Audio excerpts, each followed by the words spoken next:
Well, I never scored a basket, so I didn't win anything, but the teams I've coached have been great teams, and I've coached really amazing young women, and I've really had fun doing it. So it was really exciting. It was fun, but it was never anything that I set out to win games. I'm really more about the process and the journey, really enjoying each practice, being with the players on the team, getting to know them, trying to be a great mentor for them, helping them in their careers beyond basketball, and being a great friend for them.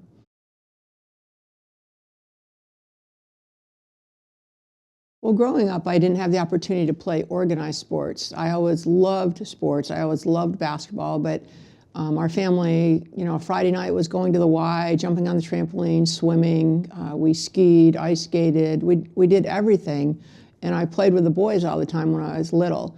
But not having a team to play on, not having a uniform to wear, was really painful for me. It was before Title IX, and it was something that I really feel like I missed out on. So in some ways, as a coach, I lived through the students that I coach in terms of, really enjoying the practice, enjoying playing on a team, the camaraderie, and helping young women develop skills of discipline, of teamwork, things that you get to do through sports, but it might be just a different learning process than an academic learning.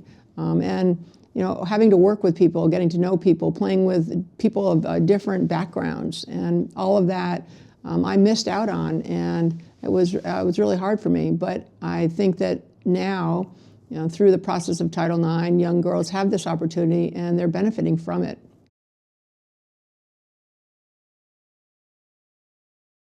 I do not worry that Title IX is under attack. I just think that we're so far down the road with women's sports, the acceptance of women's sports. The young people don't know any other way in terms of, if I talk to young girls about the fact that I didn't play sports, I didn't have a scholarship, didn't have club teams, didn't have basketball camp, all these things, they look at me like I have two heads. And I think it would just be, I think it would be really, really sad, but I think there would be some people really standing up for women's sports. So I would like to be one of the optimists.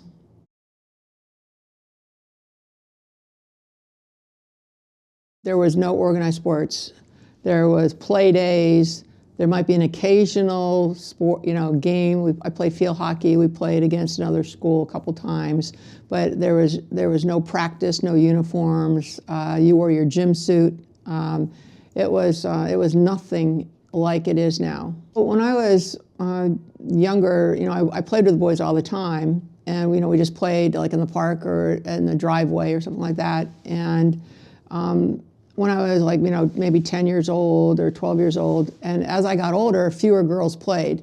And when I was the only girl, boys were kind of like, this is, for us, I always brought the best basketball, so if they wanted to use my ball, then I got to play. This is my way onto the court, but I could play with them. And so I had, in my 9th grade yearbook, our gym teacher, who was also the boys basketball coach, wrote, "To the best basketball player in the 9th grade, boy or girl."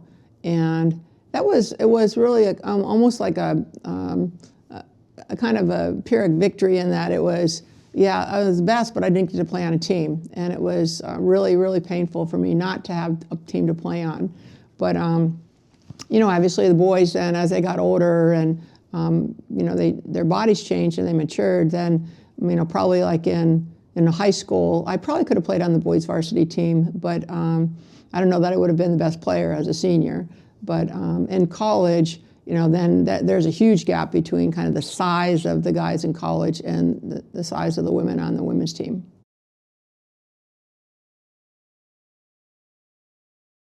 Well, I'm the oldest of 5, and both of my parents are in education, and so that's not very lucrative. I feel like I was very wealthy in experiences, but not, when I grew up, it was a different time. Everyone was a middle-class person, it felt like. There might have been some real rich people and some real poor people, but, pretty much everybody We did what everyone else did. But in going to college, being the oldest of 5, and there would be 3 in college at the same time, my parents basically said, we'll pay for a third, you can work for a third, and you can loan a third. And so I'm like, whoa, that would be, going to Mount Holyoke was really expensive. And I'd gone to a private girls' high school, and I wanted to go to a co-ed.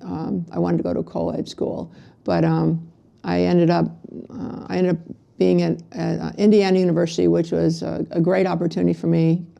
They had a great sociology department, which I majored in, and I spent a lot of time watching the men's basketball practice and playing on a team at Indiana, which I loved.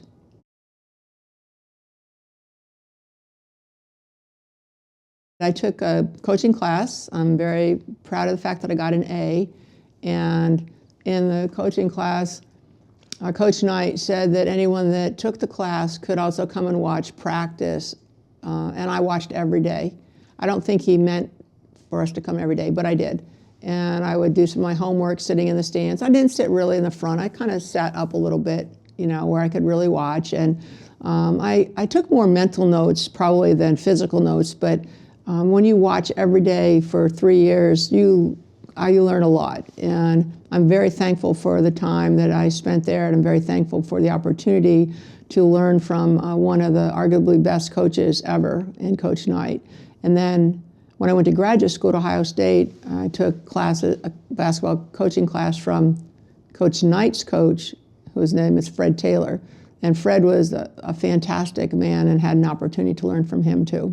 Coaching to me is something that you can be trained by someone. Like, I don't know that you can go into coaching and just have all the answers. And I felt like I was an apprentice by watching practice over and over.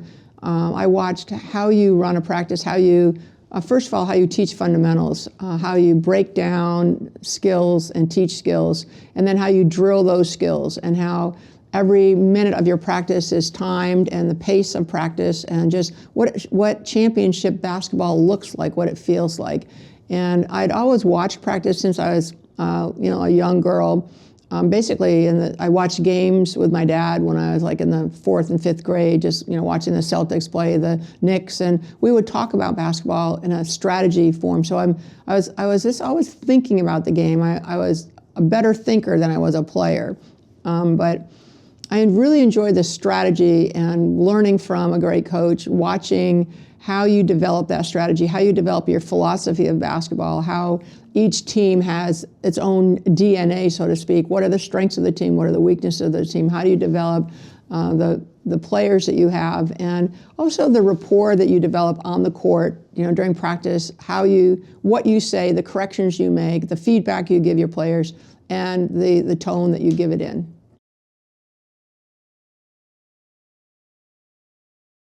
I can picture how he would run practice. He would basically watch at one end, and the practice would go on, and then he would walk down and he'd make his comments. And a lot of people, I think, have a misconception that he was like a rager screaming, and he was an excellent teacher. And he was very direct about what he saw and how he wanted it corrected, but he was also very short. He didn't go on and talk and talk and talk. He would say to the player on the court, this is what I want. This is what I want to see you do, and make a correction that way. But it was more the style of how you give feedback, when you give feedback, what you correct, like not stopping all the time, but letting players play and make some mistakes, and then having them do it correctly. You want to give correct feedback in practice so that then, in fact, you make practices more challenging than the games, so that then when the games come, the players feel confident, and when they're playing in a game, they're not intimidated by the situation. You've already created that tough situation in practice for them, so that then they're successful. And I think also the buildup of starting with easy kind of movements, cooperation with players, and then making it more complex. Doing drills that are easier and then get harder, doing movements and sequences of things that then become automatic for players. So then the games are not thinking about, well, what am I supposed to be doing, but they just know what to do.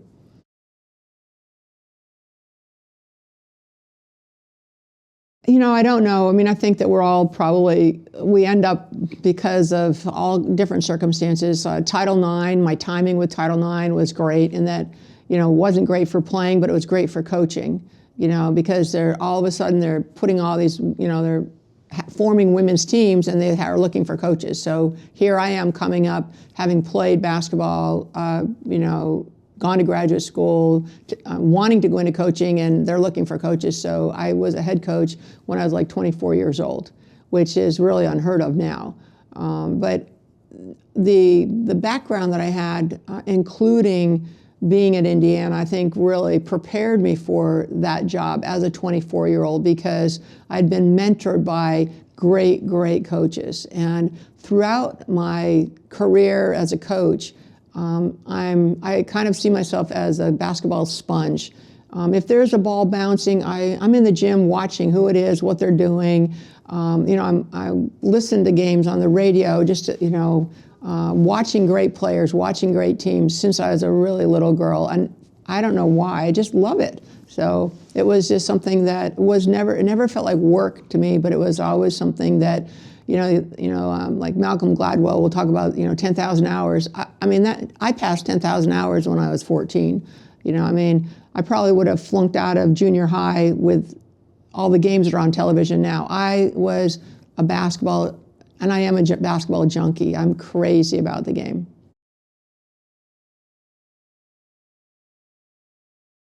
I remember playing, like, in the 4th grade, we had like a gym class. They started basketball with a 3-player weave drill. They called it 3-man weave. You pass and go behind, you pass and go, and it was like love. I fell off this cliff. I'm like, wow, I love this game. This is really fun. And I play all kinds of sports, and I'm crazy about all other kinds of sports too, but this one just grabbed me. And so I was always either playing by myself, out shooting, or my parents, I remember in the 9th grade, my dad got a call from the librarian in the school that I was at in 9th grade, and the librarian said, Mr. VanDerveer, I'm really worried about Tara. And my dad was like, what? And she said, well, she's read all the books in the library about basketball. And in the 9th grade, I was out like shooting by myself for hours, like we're talking 6, 7, 8 hours on a Saturday. And my parents were very confused. They're like, well, come on in and do your algebra homework. Basketball is never going to take you anywhere. I'm like, algebra's not taking me anywhere. But, they just didn't understand that I was crazy about basketball. And my mom one time came to a game we played in college. And back in the very old days before Title IX in college, we ended up playing in New York City here for a national championship, and we played a Thursday night game, we played a Friday morning game, and a Friday night game because they had to compact the tournament. Didn't have the money or whatever to spread it out. We were exhausted, and we lost our Friday night game, and I just remember just being exhausted and just sobbing. Like, my mother's just like, well, Tara, it's only a game. And I'm like, Mom, it's not just a game. And basketball has been my life, and I love it. I love the passion of it. I love the, just the excitement, all the things I've done, traveled all over the world because of it, and the people I've met. It's just, and because of this orange ball, it's a little bit crazy.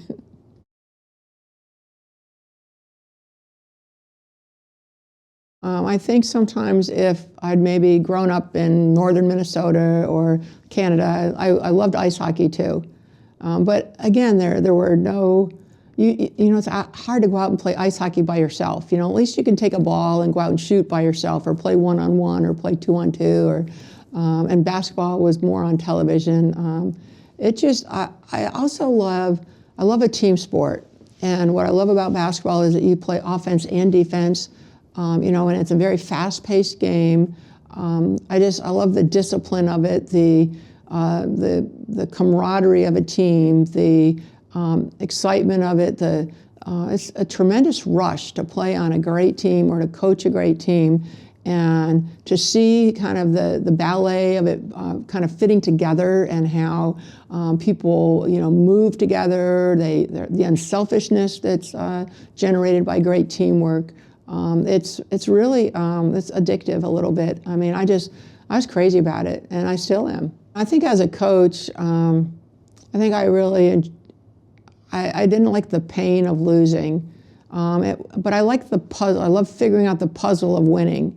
How to, like, as an example, we're playing a team that has a great player and averaging 30 points a game, and like, no, she's not going to score 30 on us, and working on how to defend this, or how we're going to score, or how we're going to take advantage of our strengths. I love the strategy of that part. The pain of losing has always been with me, and more so than the joy of winning. But it's fun. I think it's really fun to I took piano lessons as an adult, actually after coaching the Olympic team, and I thought my sister Heidi bought me a keyboard for Christmas, and I thought I could teach myself.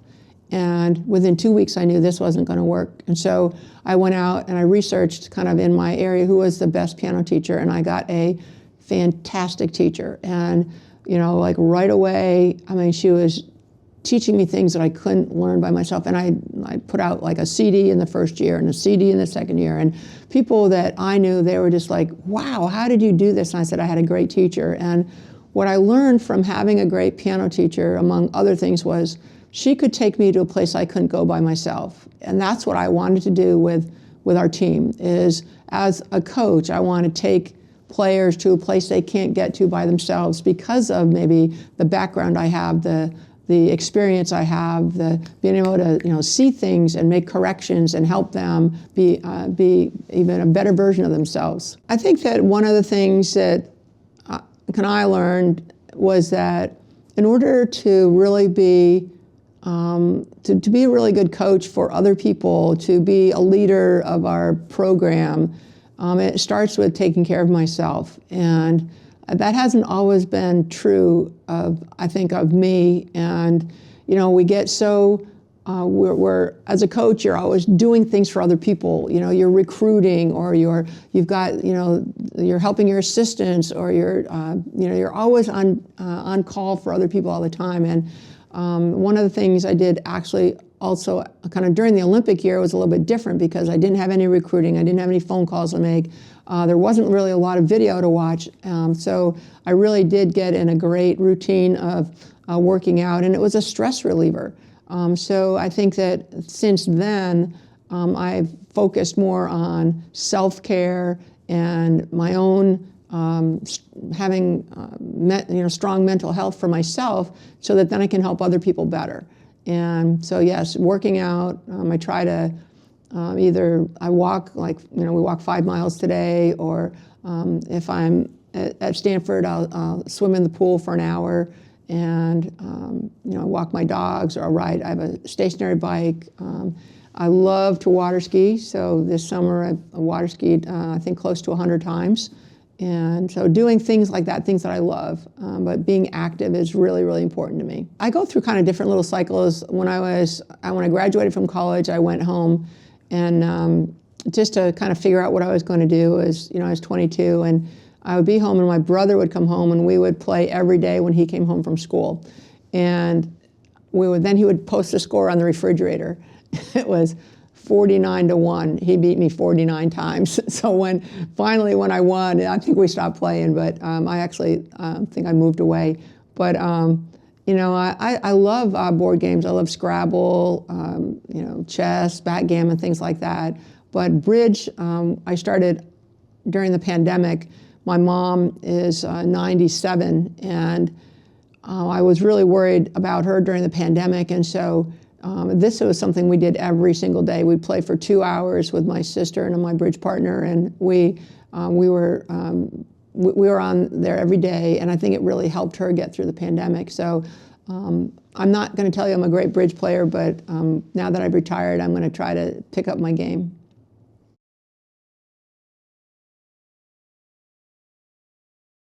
I thought about this and going to Stanford. I loved playing at Indiana with my teammates, and we had a great team. I loved coaching at Idaho, where it was my first job. I actually had my very first job was coaching a JV team at Ohio State. I loved that, and I loved going to Ohio State. And then going back to Ohio State, I had a great opportunity and loved coaching there. The players were fabulous. Our team was really, really good. But there was something, this was before professional basketball, there was something to me really special about Stanford. Besides great weather, besides the fact that it wasn't quite where it could be. I really felt like it was a gold mine job, in that for women especially, education was the key. A woman got a chance to get a Stanford degree and play basketball, and we were just going to go into the Pac-12 conference at that time, and so I just thought this is a gold mine job. My dad, however, told me it was a graveyard job. So I said, well, I think the job does involve digging, but I think it's really a gold mine job, and with 4 or 5 great recruits a year, and that's all you have to get. And I really felt going to Stanford would help me know if I knew what I was doing. Like, it was the ultimate challenge for a coach, and it's the ultimate challenge for a young person playing on the team. So I looked at it that way, and it was really challenging. It was very hard to turn the team around, but we were able to do it, and I'm really proud of the assistants I have, the great administrators I worked with, and obviously the players that I got. The players that came to Stanford were fabulous. Honestly, you're always working extremely hard, and in the beginning, it's always something like in the beginning when you're recruiting great players, they look at, well, you don't have a tradition. So you have to have a player like a Jennifer Azzi who said, I want to come and make it great. You had to have players who had a lot of confidence in themselves to say, okay, you don't have a great tradition of winning, you don't have banners and championships, but I'm going to put Stanford on the map. And that's what Jennifer Azzi, Katie Stedding, they were 2 Olympians in the '96 team, came in '86. Sonia Henning, Tricia Stevens, Val Whiting. These were some great players that said, I hear what you're saying, Tara, and I was a little bit of a broken record. I said, our goal is to win a national championship. We're going to fill Maples Pavilion, and this is how we're going to do it. And they believed, they had confidence in that vision, and they worked really hard in the off season.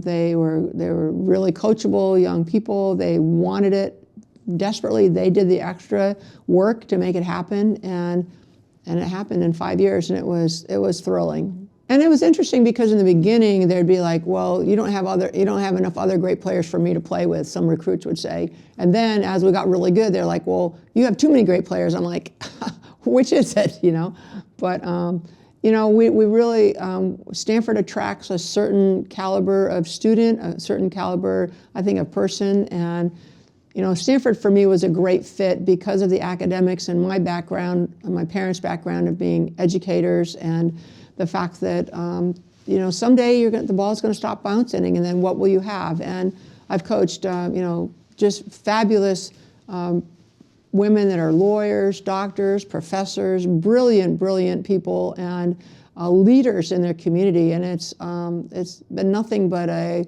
magical a ride for me.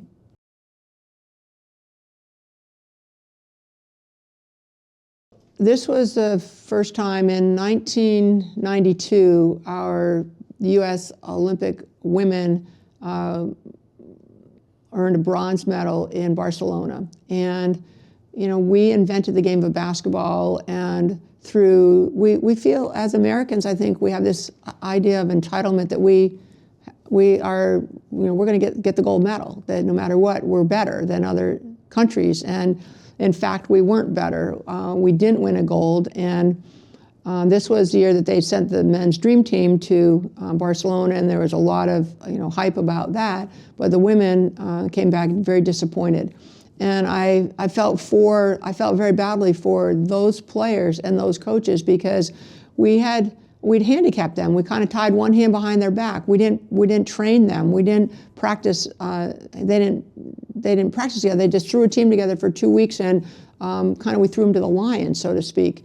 So in 1995-96, I was introduced by C.M. Newton, who is the president of USA Basketball, this way: this is not about bronze, this is not about silver, this is about gold, Tara VanDerveer. So I knew, it was April 13th on Friday, I knew that this is what we were doing. We were winning a gold medal in Atlanta. And so they were giving me the opportunity to train the team. Now, some of these women that were on the team had never trained for a year. And, you know, I won't say they were real excited about it. You know, there was a side that, well, hey, let's just show up and play and hope that we can win. But I think those days were, you know, pretty much over. We didn't have professional basketball in the United States, and other countries did. And we made the commitment, and USA Basketball, basically for 9 months, we trained, we traveled, we trained, and we come back and rest a little bit, got together again, and we went all over the world. I think we got over 100,000 miles. You know, we went to Italy, we went to, on separate trips, Russia, China, Australia. You know, we played top caliber national teams. We played college teams first, kind of as a little warm up, and then we played these international tournaments to get ready for the Olympics. For the most part, they were professionals. They had played in Europe, or they had played in Japan, or some of them had played all over the world, but they were willing to give up more money. They were willing to take a lower salary to train and represent their country in Atlanta.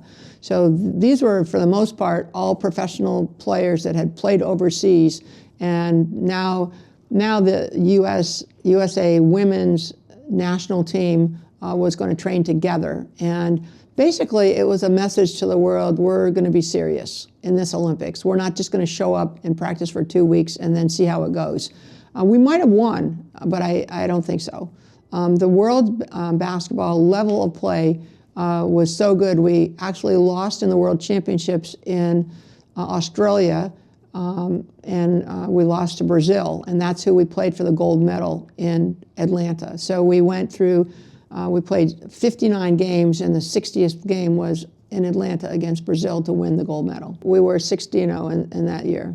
Well, this was before the WNBA and before the ABL, and so in some ways I think we were a little bit of a guinea pig. They were trying to see what, they were gauging the excitement, gauging the interest in women's team sports, and this was at the same time in 1995-96 that women's soccer was getting great crowds. You know, there was a lot more interest in a lot of the women's sports, and a lot of it because of Title IX, and a lot of it because of obviously what Billie Jean King and Women's Sports Foundation and, you know, people had done to, you know, promote women's sports. But this was David Stern. I met with David Stern, the commissioner of the NBA, and talked about kind of how important this year with women's basketball was. We traveled all over the country, all over the world. We played, I think, about 18 or so college games, you know, with the USA team going on the campuses. And we had great crowds. When I really felt like we were playing in the Georgia Dome, when I really felt, wow, this is something, we played our first 2 games and on a college court that was like maybe 5,000 people could come. But when we went to the Georgia Dome and we're playing, I think we're playing a team, you know, it was Nigeria, or it wasn't a great team, but it was packed. I'm like, wow. And I think there were over 40,000 people that came to the gold medal game. And obviously, the television, people really watched. There was a great interest in that gold medal game. And I got 2 really, really fun letters after that gold medal game. One was from, had little fuzzy dogs, and the return address was John Wooden sent me a really nice letter. And the other was the other one was from Coach Knight. Wow. And just that, he said that it was one of the best basketball games he'd ever seen. It was, it's intense.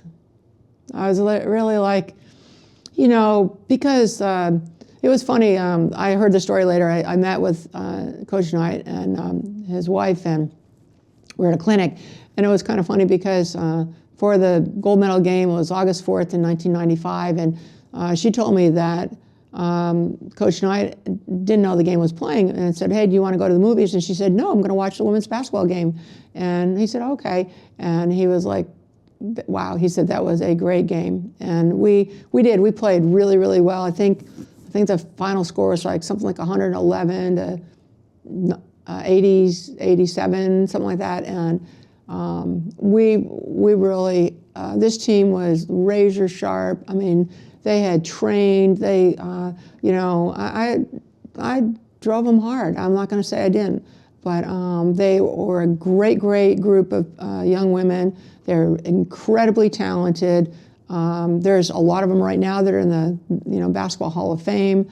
They played hard and played really well together, and it was really exciting. And then obviously to hear from the coaches like that really was very meaningful.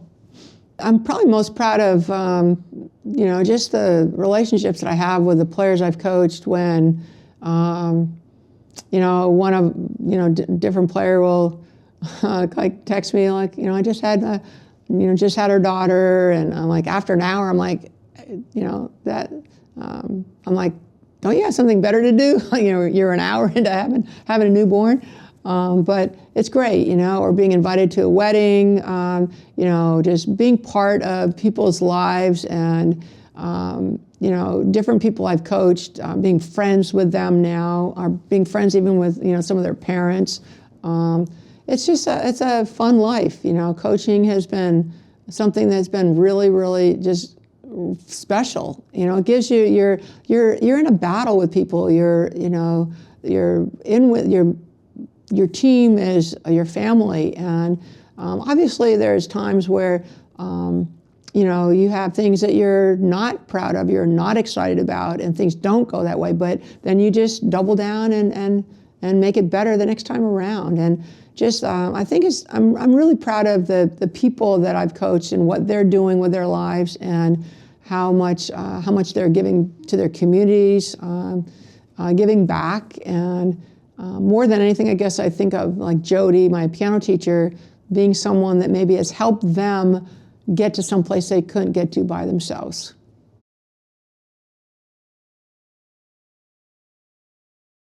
I was never the best player on any team I've ever played on. But I think I'm crazy about the game, and so it's never been work for me. So I watch a lot of videotape. I study the game. I watch it and watch it and watch it, and I think about it, and I, ask questions. I'm curious about how other people do things. So maybe the amount of time I'll spend, it doesn't. Again, it's fun. I enjoy it so much. Just maybe being competitive. I don't know. Maybe just wanting players to be successful, so helping, trying to always think outside the box of how are new ways we can do things. Just this might be a little thing, but just even like our team at Stanford, I'm like, how can we win a national championship at Stanford? And it just was, the timing was right. They put in the 3-point line. So some coaches said, don't shoot threes. I'm like, shoot threes. Like we're out there shooting threes before other teams did it. In the same way that maybe that Steph Curry does it now. We were always shooting threes. But being open to new ideas. I don't know how, working with great assistant coaches, recruiting great players, having fun, turning on the music at practice. What music? Oh, whatever they like. Might not always be what I like, but and turning it on loud. Just having basketball be fun. It's it's not a job job. It's always just you go to the gym and being happy and being upbeat and being positive. And the hardest thing, honestly, is to deal with injuries. That's the worst thing ever. Is when I've had so many great players, get hurt, not be able to perform because of injuries, and that's the thing that I think is really hardest as a coach. It's hard. You know, I really learned through probably pain more than anything else, just enjoy every day.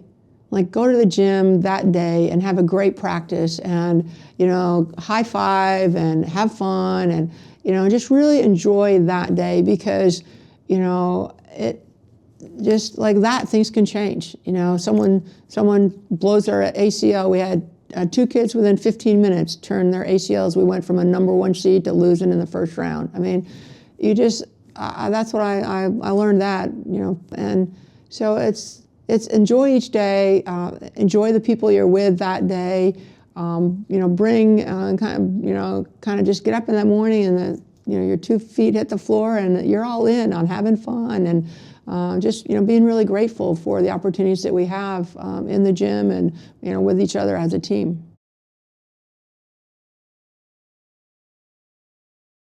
Well, I think that, you know, that technology has been something that has really made, I think, a very big impact on the game. And, you know, the number of games that are on television, the number of games that you can scout, how you can break down film on your computer. You know, I'm not great at it, but I have a lot of help.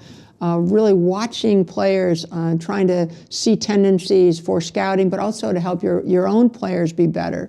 You know, technology has been huge. The rule changes, the three-point line, I think the three-point line revolutionized basketball in a way that maybe no other rule has. Just in terms of changing the pace of the game, even going to quarters. We play the quarter system versus 2 halves, and that's something that's different.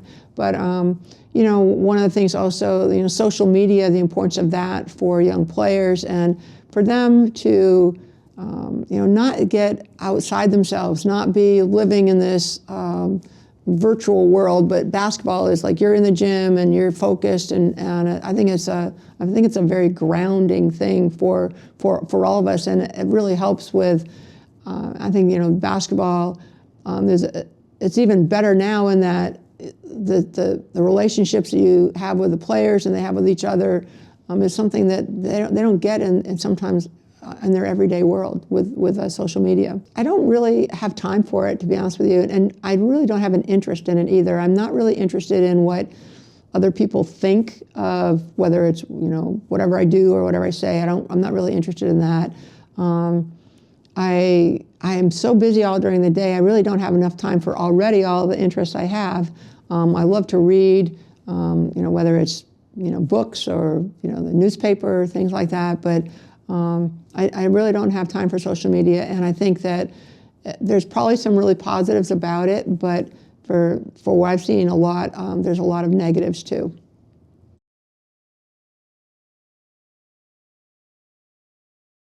I think there is a Caitlin Clark phenomena, and anyone that denies it, I think, is not paying attention. She, you know, sometimes everything, the stars have to be in alignment. You know, she comes out of Iowa as a great high school player. Everyone knew she was a very talented player, but she plays for Lisa Bluter, who I think did a fabulous job as a coach.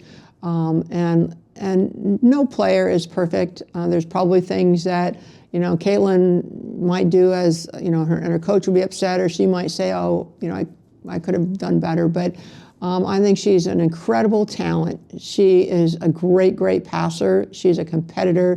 Her range is something that separates her ability to see the floor, pass, you know, attack the basket.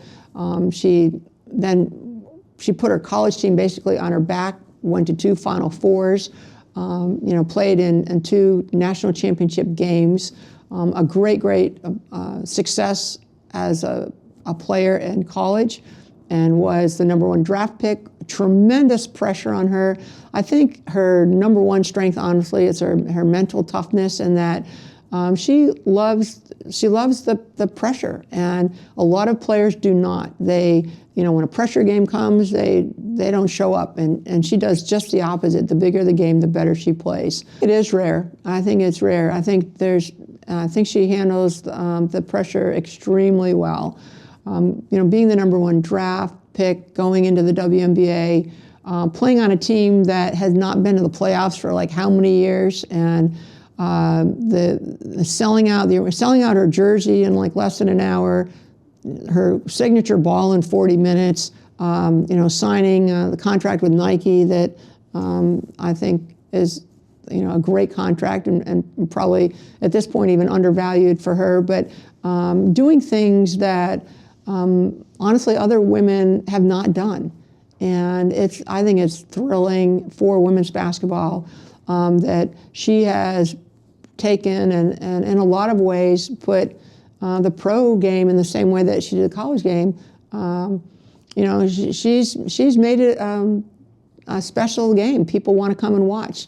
People are talking about her team and her, and because they're talking about her team and her, they're talking about other people too, which I think is kind of that, the rising tide raises all boats. I think she's a big part of that tide, and it's really exciting to see the attention and the interest and the enthusiasm for women's basketball, and she's kind of an enzyme for it. I mean, she's really the spark's always been there, and she's kind of the gasoline on that fire, and it's going, and it's great.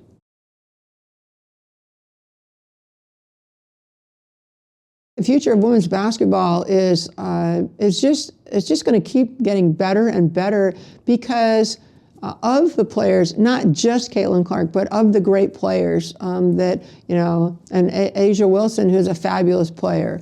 You've got Brianna Stewart, who's a fabulous player. Neko Gumake, a fabulous player. All these, great players that are getting, they're being seen on television. They're becoming household names. They're great. I think great women to role model for the young girls. And they're also, there's great college players coming up. And so as they watch the great college players coming up, it inspires young girls to be active and maybe not even play basketball, but do other sports that they love, and to have confidence and to have that experience that we talked about of discipline, of teamwork, of camaraderie, all the things that a team can bring. And I think we're really at a pivotal time with collective money and how, because of the new rules with NIL, which I'm in favor of NIL, a name, image, and likeness, the ability that you would have as an athlete or I would have as an athlete to control, what I represent and, being able to make money if I represent Nike or New Balance or any company that wanted to hire me to do an advertisement. I believe in that. But outside of NIL is the collectives and revenue sharing. I think making decisions. Where does Title IX fit in there, and where how do we deal with the disparity between what men and women are paid? And I think there's some very hopeful signs that there's opportunity for revenue from women's sports, whether it's women's basketball. Look at the television ratings from last year's championship were higher for women's basketball than men's basketball. We were on ABC. I think it was a great television rating, and it's the first time ever that women's basketball. So maybe some schools and the NCAA will promote women's basketball more and build on that. Women's volleyball last year had 90,000 people come to a women's volleyball game. I know at Stanford women's volleyball they sold out. With a match that they just had. So women's softball is generating great interest on television. So I think that sometimes as the Olympics, great support for women Olympians. So. But television is a big part of this, and if they recognize, hey, we're going to promote more games, we're going to, have more women's sports written about and shown, then I think we can close that gap. I did a podcast with Mike Krzyzewski, who, has obviously been incredibly successful, and he said to me, Tara, he said, the road for me has been paved. You know, you've had to kind of cut your own path. You know, it is different for women, and we're trying to have kind of more a level playing field, or more of a, you know, a fertile field for women, not just have all the promotional dollars, all the support going to men's athletics. And that, but what comes first, the chicken or the egg? Is it promotion, and then you get the crowds, or the crowds and then you start the promotion? So I think that a lot of the key people out there, honestly, are moms and dads who say, you know, I'm not going to sit down at the dinner table and serve hot dogs to the girls in my family and steak to the boys. You know, I'm going to, if I'm serving hot dogs, everyone's having one. If I'm serving steak, everyone's having one. And for colleges to support women's sports and professional opportunities to do the same thing. So it's, I think we're in a good place, and we're going in the right direction. We just need to keep it going and keep the pedal to the metal. For me personally, you know, not playing on a team when I was younger was, again, incredibly painful. You know, as a young coach, when Title IX is just coming in, I think change is hard on people. And when, you know, the men are used to basically practicing from 2 in the afternoon until 7 o'clock at night, you know, we came in, and when I was at Indiana, we practiced at 7:30 after the men, you know, and we would go home, and, you know, like the guys on the team would have a training table. They'd have their, you know, they'd throw their laundry in on the loops, and they had their shoes paid for. You know, I laundered my own practice gear. I brought my own shoes. I would go home, and, you know, I lived in an apartment, and we'd fix Hamburger Helper for dinner. You know, that's probably why I'm a vegetarian now. But it's, you know, it was different. It was really hard.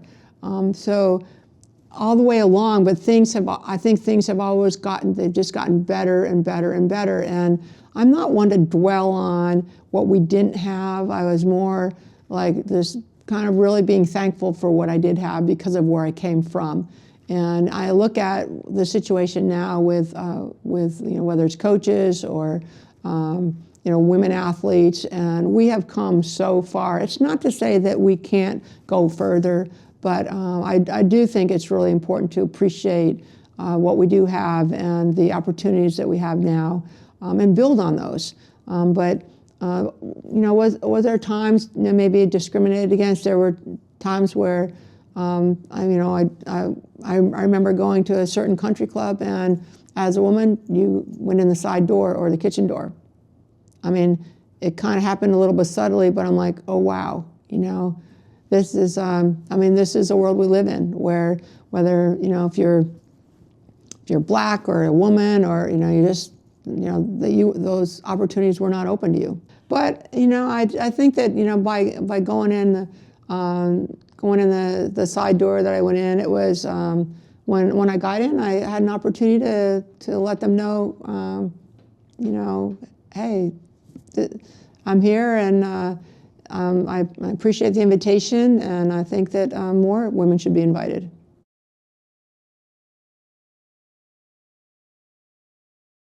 I'm not a screamer. I can raise my voice if they need to hear me at the other end. But I think I try to do my coaching in practice, like teaching and practice, and so that when the games come, you're just making adjustments. And if you're too crazy, then I don't think you don't think as well.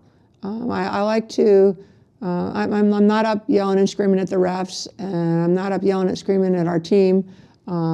It's not to say that I might not say something under my breath like, what the hell are we doing? But, you know, being ready to coach, and really being all about giving our team the best chance of being successful.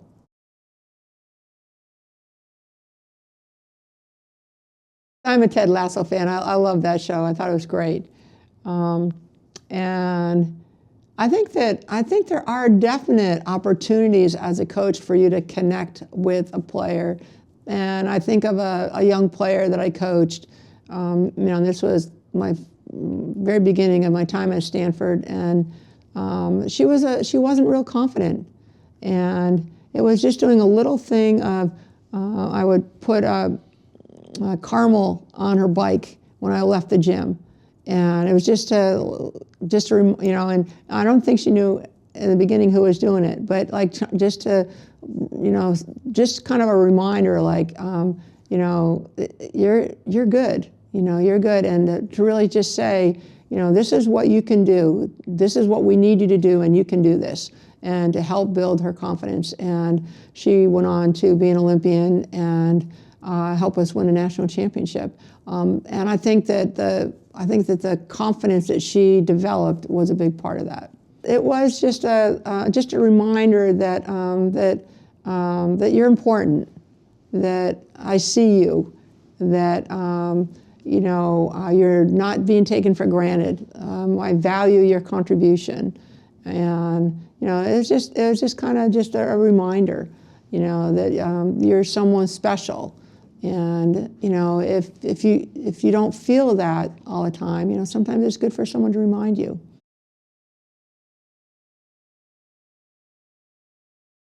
I think that it's a lot of one-on-one, watching video, talking to them about how, and they have to see results.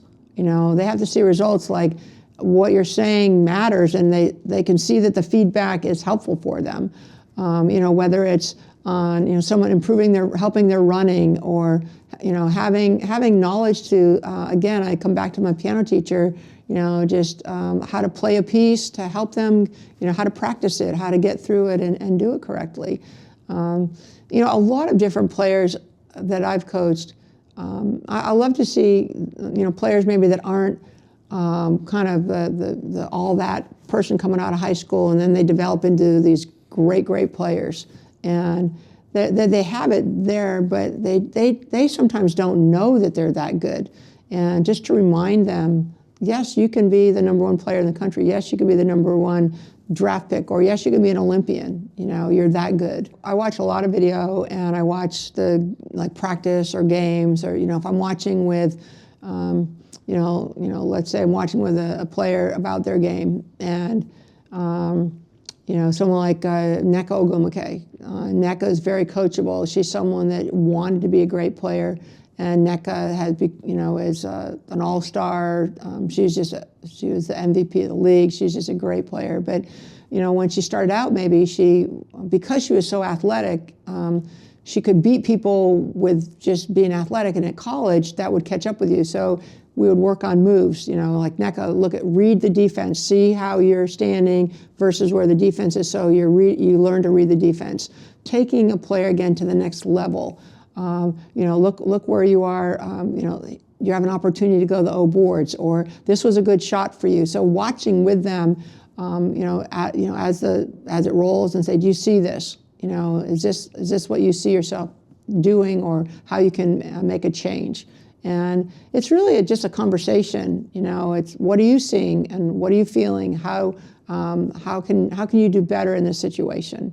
So that would be the conversation.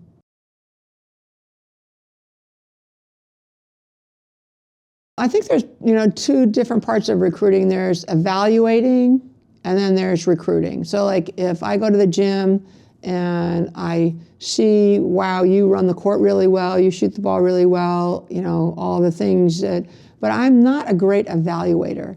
I'm more, I would say, once I decide, or once my maybe assistant coaches would say, well, this is the player that we want, because sometimes we might not be able to recruit a player that's a slam dunk player, because they might not at Stanford have the grades that we need. So we might have to recruit someone that is they're going to be a great player, but they haven't, you know, maybe they're not there yet. And so, but I think I'm probably better at the latter. I'm better at the recruiting part than the evaluating.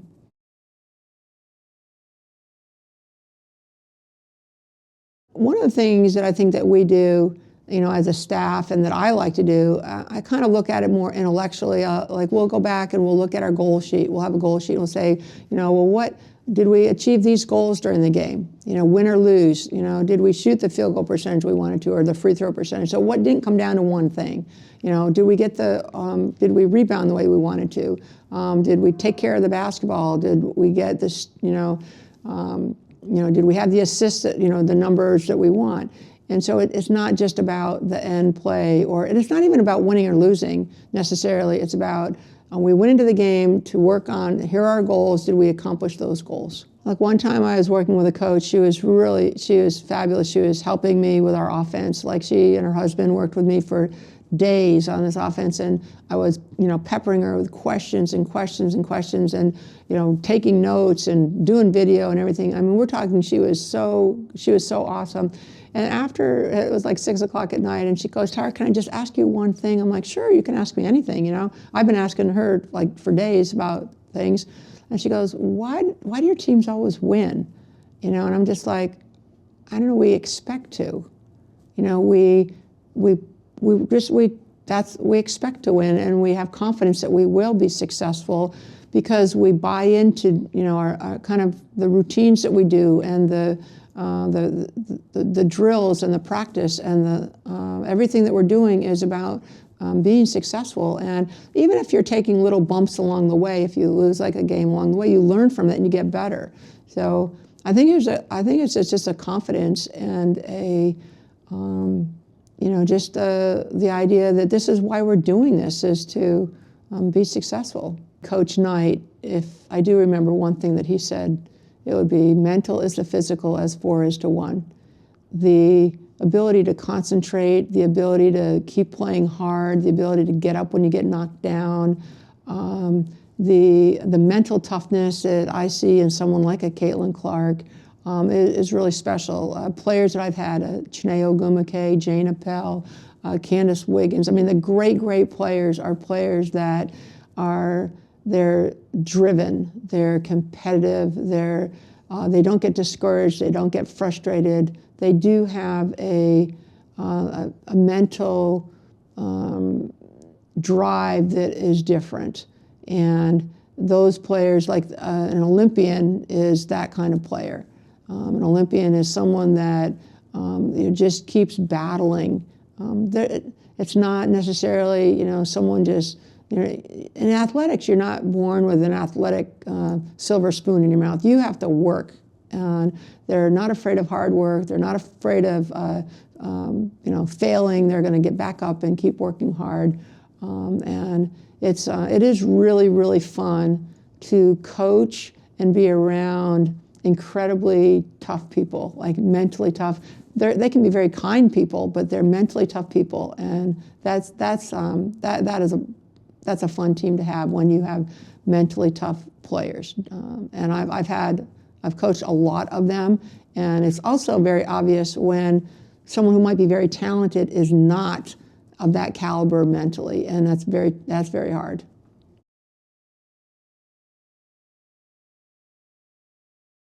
I think a successful coach is probably the same ingredients that go into success, maybe as a musician or an artist or a business person or a professor or a lawyer or a doctor. It's really understanding what you're doing, like really understanding your craft, understanding the game of basketball, or it's whatever your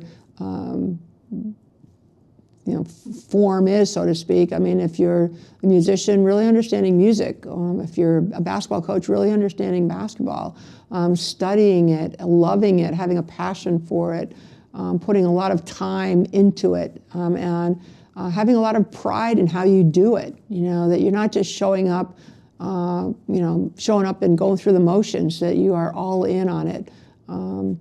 And that you're also, I think, curious. You want to get better. You're never satisfied.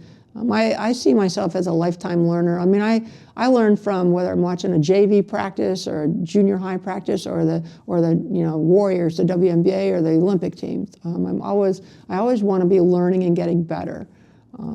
So it's being disciplined, being passionate. I think those all those things and probably more things. Great players don't win championships. Great teammates win championships.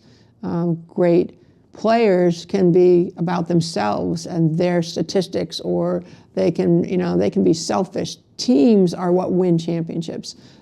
Players that will be unselfish, that will work hard for each other, that are driven, that really are motivated and hardworking and disciplined.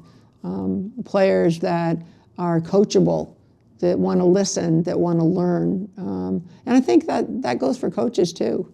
You know, all the same things are true for coaches, that, you know, we have to be hardworking and disciplined and coachable. I think that people want basic things. They want to feel valued on a team. They want to be seen. They want to contribute. They want to you know, develop as a player. They want to have great relationships with their teammates and their coaches. They want to have a chance to be successful and a chance to contribute. So I think those are all some of the same things. The environment has changed. You know, again, social media, the fast pace, the world that we live in is a different place for young people compared to when I grew up. And so I'm cognizant of that. But I think that some of the fact that I am kind of the same person is a good thing, you know, and that they can, the players and the people that I've coached, like, know me, and I'm not like someone that's changing with the wind. I'm like, this is who I am, and, you know, this is how I do things, and you know, it's not like I'm saying it's my way or the highway. I'm open to other ideas and things, but the basics are the same. You know, it's a really, you know, when you really love what you do and you're passionate about what you do and you love the people that you're doing it with, those are consistent. If you were the sixth player on our team, the sixth player for me is really important. I don't always start our best five. I like to have someone ready to come in that will really help. So if you were the sixth player, then that would be a compliment to you, because you're the one that comes in. John Havlicek, who is a great player for the Boston Celtics, was the sixth player all his career. I like to bring a spark off the bench. So the sixth player for me is someone really important, and the seventh player is really important. And so it's you know, your ability to come in and you know, help us win a championship. And I use the analogy with our team of an orchestra that, you know, some nights it's going to be like a piano solo. Some nights it's going to be, you know, violin solo. But we're all playing. We're all keeping the beat. You know, we're all playing the music, and you've got to be ready when it's your solo. And that has happened for us with our team. We've had different people step up. And what's really exciting when a lot of times if we're in the locker room and we've just won a big game, you know, the TV people will want to interview the person that had a really big game, and then our team will be waiting, and the player will run in the locker room, and they'll, you know, throw water on them or throw a towel at them, and you know, that they're excited. It takes a mature person and mature parents to be excited for other people's success, and we try to build that and really recognize that and talk about it. You know, that, you know, today it's your day. You know, you're important.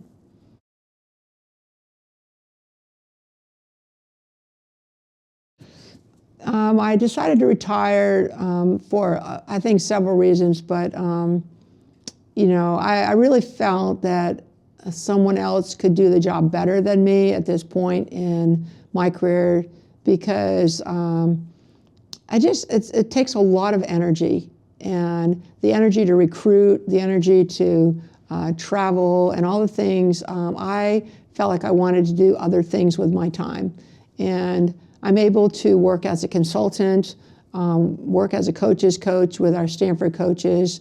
I'm, you know, working on other projects that I'm really excited about. I'm going to teach a basketball class at Stanford, and it's a continuing education class.